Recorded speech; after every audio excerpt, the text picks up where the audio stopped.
இப்போ நம்ம KYC process complete பண்ணுறதுக்கான வீடியோ தான் இது. ஸோ கவனமாக பாருங்கள். எப்பவும் போல் நம்மளோட லாகின் போர்ட்டல் ஓப்பன் பண்ணிக்கோங்க.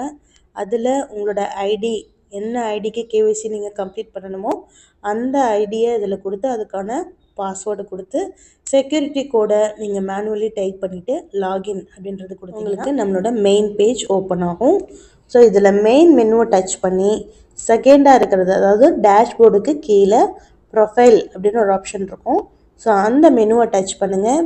அதுக்குள்ளே இருக்கிற பார்த்திங்கன்னா my personal detail, my bank detail, அதுக்கு கீழே அப்டேட் கேஒய்சி அப்படின்னு ஒரு ஆப்ஷன் கொடுத்துருப்பாங்க. ஸோ அந்த அப்டேட் கேஒய்சி ஆப்ஷனை கிளிக் பண்ணிங்க அப்படின்னா read terms and conditions for KYC upload அப்படின்றது கொடுத்துருப்பாங்க. ஸோ அதுக்குள்ளே இருக்கக்கூடிய டேர்ம்ஸ் அண்ட் கண்டிஷன்ஸ் இது எல்லாத்தையுமே நம்ம ஒரு டைம் படிக்கணும். ஸோ அதர் லாங்குவேஜஸில் இருக்கவங்க இங்கிலீஷும், தமிழ் லாங்குவேஜஸில் இருக்கவங்களுக்காக தமிழும் உங்களுக்கு இங்கே 2 லாங்குவேஜ்லையுமே கொடுத்துருப்பாங்க. ஸோ இதை கவனமாக படித்து இந்த accept the terms and conditions அப்படிங்கிற பட்டனை கிளிக் பண்ணிங்கன்னா தான் உங்களுக்கு கேஒய்சி அப்லோட் பண்ணுறதுக்கான பேஜ் வியூ ஆகும். ஸோ இது உள்ளே வந்ததுக்கப்புறம் ஃபஸ்ட்டு நம்ம பண்ண வேண்டியது அட்ரஸ் ப்ரூஃப். ஸோ இந்த அட்ரஸ் ப்ரூஃப்காக நான் இப்போது என்ன டைப் ஆஃப் ப்ரூஃப் நீங்கள் இங்கே சப்மிட் பண்ண போகிறீங்க அப்படின்றதுக்காக 4 ஆப்ஷன் உங்களுக்கு கேட்கும். Aadhaar, licence, voter ID, ration card. So இப்போ நான் இதில் ஆதார் கார்டோட டீட்டெயில் கொடுக்க போகிறேன். ஸோ அதை கொடுத்துட்டு உங்களோட name as per the record என்னவா இருக்கோ அந்த ப்ரூஃபில் அந்த நேமை வந்து நீங்கள் இங்கே டைப் பண்ணிக்கணும். அண்ட் ப்ரூஃபோட நம்பர், உங்களோட அந்த ஆதார் கார்டு அப்படின்னா அந்த ஆதார் கார்டோட நம்பர் வந்து என்ன அப்படின்றது நீங்கள் வந்து டைப் பண்ணணும். ஸோ அதுக்கு நீங்கள் என்னென்ன ப்ரூஃப் கொடுக்க போகிறீங்களோ அந்த ப்ரூஃப் எல்லாத்தையுமே உங்கள் பக்கத்தில் எடுத்து வச்சுக்கோங்க. அது ரொம்ப ரொம்ப முக்கியம். ஏன்னா அந்த நேரத்தில் நீங்கள் வந்து தேடுற மாதிரி இருக்கக்கூடாது. ஸோ அந்த ப்ரூஃபோட நம்பரை நீங்கள் டைப் பண்ணதுக்கப்புறம் அந்த ப்ரூஃபில் இருக்கக்கூடிய அட்ரஸை நீங்கள் டைப் பண்ணணும். ஸ்பெல்லிங் மிஸ்டேக் இல்லாமல், தப்பு இல்லாமல் உங்கள் ப்ரூஃபில் என்ன அட்ரஸ் நீங்கள் ஆல்ரெடி அங்கே கொடுத்துருக்காங்களோ அதே அட்ரஸை இங்கே நீங்கள் வந்து டைப் பண்ணும் பட்சத்தில் உங்களுக்கு கேஒய்சி அப்ரூவல் ஆகிறது ரொம்ப ஈஸியாக வந்து கம்ப்ளீட் ஆகிடும். இதுக்கப்புறம் உங்களுக்கு அந்த ப்ரூஃபில் இருக்கக்கூடிய பின்கோடை வந்து நீங்கள் டைப் பண்ணிங்க அப்படின்னா உங்களோட தாலுக் எல்லாமே வந்து ஆட்டோமேட்டிக்காக இங்கே நீங்கள் செலக்ட் பண்ணுற மாதிரி அப்லோட் ஆகிருக்கும். ஸோ இப்போ நீங்கள் போயிட்டு உங்களோட தாலுக்கை நீங்கள் செலக்ட் பண்ணிக்கலாம். அதுக்கப்புறம் போஸ்ட் ஆஃபீஸ், ஸோ அதையும் நீங்கள் வந்து செலக்ட் பண்ணதுக்கப்புறம் உங்களோட டிஸ்ட்ரிக்ட், ஸ்டேட் வந்து ஆட்டோமேட்டிக்காக எடுத்துக்கும். இப்போது இந்த ஐடி ப்ரூஃபோட ஃப்ரண்ட் பேஜை நம்ம வந்து அட்டாச் பண்ணணும். அதுக்கு நம்ம சூஸ் ஃபைல் போயிட்டு நம்மளோட எங்கே சேவ் பண்ணியிருக்கோமோ அந்த இடத்துலேருந்து உங்களோட ஃப்ரண்ட் பேஜை ஃபஸ்ட் நீங்கள் அட்டாச் பண்ணிக்கணும். ஸோ அதுக்கப்புறம் வந்து பார்த்திங்கன்னா நம்ம ஏற்கனவே ரெடி பண்ணி வச்சுருப்போம். இப்போ பேக் சைடு அதையும் வந்து நம்ம அப்லோட் பண்ணிக்கணும். ஸோ நீங்கள் அப்லோட் பண்ணிட்டீங்க அப்படின்னா அடுத்தது உங்களோட பேன் டீட்டெயில்ஸ் கொடுக்கணும்.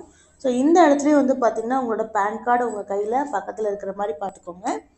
பேன் நம்பர் என்னவோ அதை நீங்கள் வந்து டைப் பண்ணிக்கோங்க. ஸோ அதுக்கு அடுத்து உங்களோட பேன் கார்டோட ப்ரூஃபை நீங்கள் சூஸ் பண்ணி அட்டாச் பண்ணிக்கோங்க. இந்த ப்ரூஃப்ஸ் எல்லாமே நம்ம முன்னாடி சொன்னது போல் நீங்கள் ஏற்கனவே ரெடி பண்ணி வச்சுருந்தீங்க அப்படின்னா உங்களுக்கு ரொம்ப ஈஸி. அடுத்ததாக உங்களோட பேங்க் டீட்டெயில்ஸை நீங்கள் கொடுக்கணும். ஸோ இப்போ உங்களோட பாஸ்புக் உங்கள் பக்கத்தில் இருக்கணும். ஸோ இதில் வந்து பார்த்திங்கன்னா உங்கள் பேங்க் அக்கௌண்ட்டில் நீங்கள் என்ன நேம் கொடுத்துருக்கீங்களோ அதே நேமை நீங்கள் இங்கே டைப் பண்ணிக்கணும்.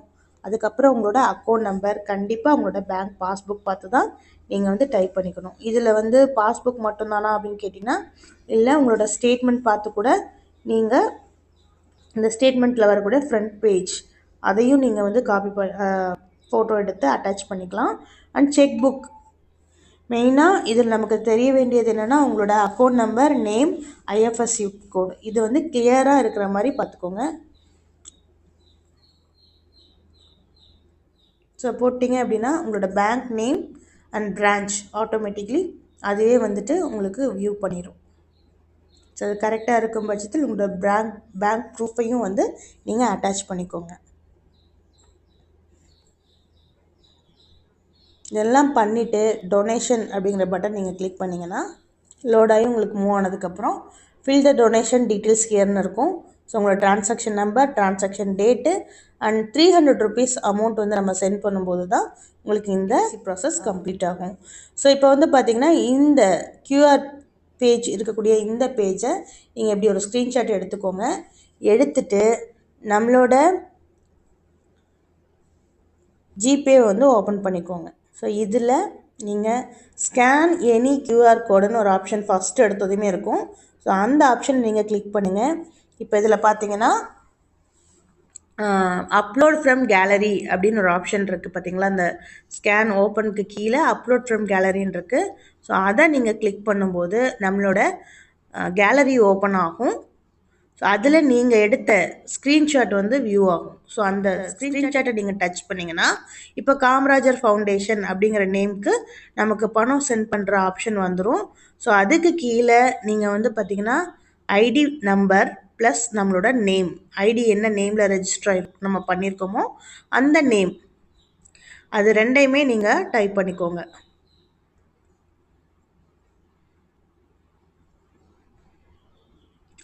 ஐடி நேமை போட்டு பின்னாடி நேம் வர மாதிரி டைப் பண்ணிவிட்டு ஜிபே வந்து நீங்கள் சென்ட் பண்ணிவிடுங்க. சென்ட் பண்ணிட்டீங்க அப்படின்னா நமக்கு இந்த மாதிரி ரெசிப்ட் வந்துடும். ஸோ இந்த ரெசிப்டை நம்ம வந்து என்ன பண்ணணும் அப்படின்னா ஷேர் கொடுத்து நம்மளோட வாட்ஸ்அப்புக்கு சென்ட் பண்ணிக்கணும்.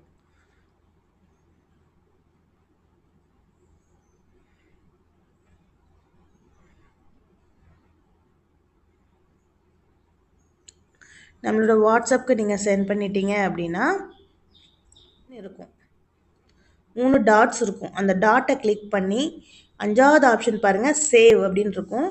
இந்த சேவை கிளிக் பண்ணிங்கன்னா சேவ் சக்ஸஸ்ஃபுல்லின்னு வந்துடும். ஸோ இதுக்கப்புறம் நம்ம என்ன பண்ணணும், இந்த நம்பரை வந்து இங்கே டைப் பண்ணி காப்பி பண்ணிக்கணும். அதாவது 1085. ஸோ இங்கே இருக்கக்கூடிய UTR நம்பர் இதுதான் வந்து டிரான்சாக்ஷன் டீட்டெயில். ஸோ இந்த டிரான்சாக்ஷன் டீட்டெயிலை இங்கே டைப் பண்ணி இதில் நம்ம எடுத்துக்கணும். ஸோ இப்போ நம்ம காப்பி பண்ணிட்டோம்.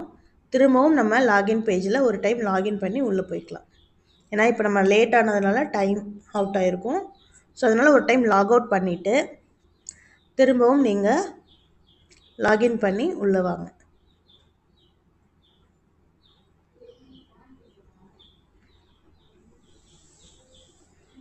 இப்போ திரும்பவும் ப்ரொஃபைல் பேஜ் போய்ட்டு அப்டேட் KYC போங்க. இதில் அப்ரூவல் இஸ் பெண்டிங்னு இருக்குது பாருங்கள், நம்மளோட ப்ரூஃப்ஸ் எல்லாமே அதை எடுத்துக்கிச்சு. ஸோ அதனால் அப்ரூவல் இஸ் பெண்டிங் அப்படின்றது மாதிரி காட்டும். இப்போ டைரெக்டாகவே நம்ம டொனேஷன் அப்படிங்கிறத கிளிக் பண்ணி உள்ளே போயிடலாம். ஸோ இந்த இடத்துல அந்த டிரான்சாக்ஷன் நம்பர் நம்ம காப்பி பண்ணிட்டு வந்திருக்கோம். இப்போ இதை பேஸ்ட் பண்ணிக்கலாம். ஸோ இங்கே டிரான்சாக்ஷன் டேட் அப்படிங்கிற இடத்துல நீங்கள் என்ன டேட்டில் அதை சென்ட் பண்ணிங்களோ அந்த டேட்டை வந்து நம்ம சூஸ் பண்ணிக்கோங்க. அண்ட் அதுக்கான ப்ரூஃபை வந்து இங்கே நீங்கள் அட்டாச் பண்ணிக்கோங்க.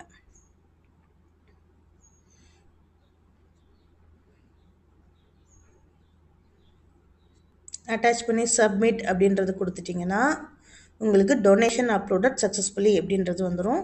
ஸோ ஓகே கொடுத்துக்கோங்க. இப்போ நம்மளோட ப்ராசஸ் எல்லாத்தையுமே நம்ம வந்து கம்ப்ளீட் பண்ணிட்டோம். அதை நீங்கள் எங்கே செக் பண்ணிக்கலாம்னா இந்த ப்ரூஃப்ஸ் எல்லாமே அட்டாச் ஆகிருக்கும். அதுக்கு கீழே பார்த்தீங்கன்னா ப்ரூஃப் நம்பர் அப்படிங்கிறதுல PAN card number, bank number எல்லாமே இருக்கும். ஸ்டேட்டஸ் பெண்டிங் அப்படின்றதுக்கும் இது வந்து நம்ம ஃபஸ்ட்டு பண்ண நம்மளோட ஐடி ப்ரூஃப் எல்லாமே சப்மிட் பண்ண அந்த ஸ்டேட்டஸ். அடுத்து கீழே வந்து பார்த்திங்கன்னா எந்த ஐடிக்காக நம்ம வந்து டொனேஷன் சென்ட் பண்ணியிருக்கோமோ அந்த டீட்டெயில்ஸ் வந்து இங்கே வந்திருக்கும். ஸோ நம்ம சென்ட் பண்ண ப்ரூஃப் அதையும் நம்ம வந்து இந்த டைம் இங்கே வியூ பண்ணி பார்த்துக்கலாம். ஸோ இதை வியூ பண்ணி பார்த்துட்டு திரும்ப நம்ம இன்வாய்ஸ் இதையும் வந்து நம்ம டவுன்லோட் பண்ணோன்னா இங்கே வந்து do you want to download இதை வந்து எகைன் டவுன்லோட் பண்ணணுமான்னு கேட்குறாங்க. ஸோ நம்ம இந்த ப்ளூ கலரில் இருக்க நம்ம ID.PDF அப்படிங்கிறத கிளிக் பண்ணாலே நமக்கு இங்கே வந்து டொனேஷன் பண்ணின ரெசிப்ட் நமக்கு வியூ வந்துடும். ஸோ இந்த ரெசிப்ட் நம்மளோட போர்ட்டலில் எப்பயுமே இருக்கும். நீங்கள் இந்த 300 டொனேஷன் பண்ணதுக்கான ரெசிப்ட் உங்களுக்கு காமராஜர் ஃபவுண்டேஷன் நேம்லேருந்து நமக்கு கொடுத்துருப்பாங்க. ஸோ இது இமீடியட்டாகவே நம்ம டவுன்லோட் பண்ணி எடுத்துக்கலாம். இது வந்து 100% இன்கம் டேக்ஸ் எக்ஸம்ஷனுக்காக கொடுத்துருக்காங்க. 80G அது ஒரு அண்டர் செக்ஷன். ஸோ இதில் வந்து பார்த்திங்கன்னா இன்கம் டேக்ஸ் நம்ம ஃபைல் பண்ணும்போது இந்த டாக்குமெண்ட்டையும் நம்ம அவங்க கூட அட்டாச் பண்ணிக்கலாம். ஸோ அவ்வளோதான் ஃப்ரெண்ட்ஸ். இதோட நம்மளோட ப்ராசஸ் கம்ப்ளீட் ஆகுது. ஸோ இதுக்கப்புறம் நமக்கு நம்மளோட ப்ரூஃப்ஸ் எல்லாமே அப்ரூவ் ஆகி வந்திருக்கா அல்லது எதுவும் ரிஜெக்ஷன் ஆயிருக்கா அப்படின்றத நம்ம செக் பண்ணிவிட்டு திரும்பவும் அப்லோட் பண்ணுற மாதிரி இருக்கும். ரிஜெக்ஷன் எதுக்காகலாம் ஆகும் அப்படின்னு பார்த்தீங்கன்னா, உங்களோட ப்ரூஃப்ஸ் ஏதாவது கிளியராக இல்லை அப்படின்னா ரிஜெக்ட் ஆகிறதுக்கு வாய்ப்பு இருக்குது. அண்ட் இன்னொன்று வந்து பார்த்தீங்கன்னா, நீங்கள் கொடுத்துருக்கிற டீட்டெயிலும் அதில் இருக்கிற டீட்டெயிலும் மிஸ்மேட்ச் ஆகும் பட்சத்தில் அப்போவும் உங்களுக்கு வந்து ரிஜெக்ட் ஆகிறதுக்கு வாய்ப்பு இருக்குது. ஸோ அதனால் ப்ரூஃபில் என்ன கொடுத்துருக்கீங்களோ அதே டீட்டெயில் உள்ளே இருக்கிற மாதிரி பார்த்துக்கோங்க. திரும்ப இது அப்ரூவல் ஆனதுக்கப்புறம் இருக்கிற ப்ராசஸ் நம்ம பார்ப்போம்.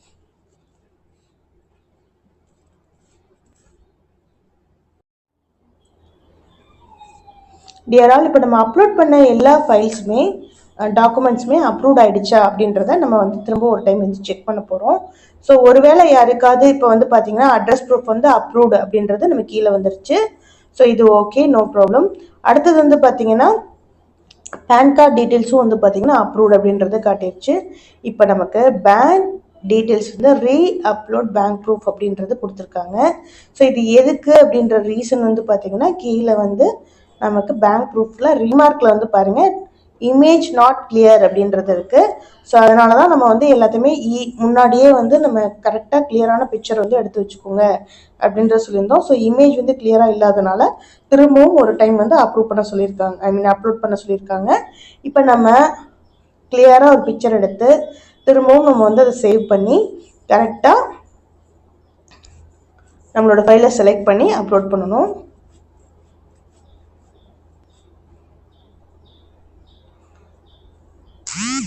நீங்கள் செலக்ட் ஆகிடுச்சு அப்படின்னா அப்லோடு அப்படின்றத கொடுங்க. பேங்க் அப்லோடட் சக்ஸஸ்ஃபுல்லி அப்படின்றது வந்துடும். ஸோ ஓகே கொடுத்துருங்க, அவ்வளோதான். ஓகேங்களா? ஸோ அவ்வளோதான் டியர் ஃப்ரெண்ட்ஸ். இதை வந்து எல்லாமே பிக்சரை கரெக்டாக கிளியராக எடுத்து வச்சுக்கோங்க. இது பண்ணுறது ரொம்ப ஈஸி தான். ஃபஸ்ட் டைம் பண்ணி பழகிட்டீங்க அப்படின்னா ஒரு கேவைசி கம்ப்ளீட் பண்ணுறதுக்கு மேக்ஸிமம் 2 to 3 minutes தான் வந்து ஆகும். இந்த டைப்பிங் டைம் தான் வந்து நமக்கு ஜாஸ்தியாகும். So thank you all.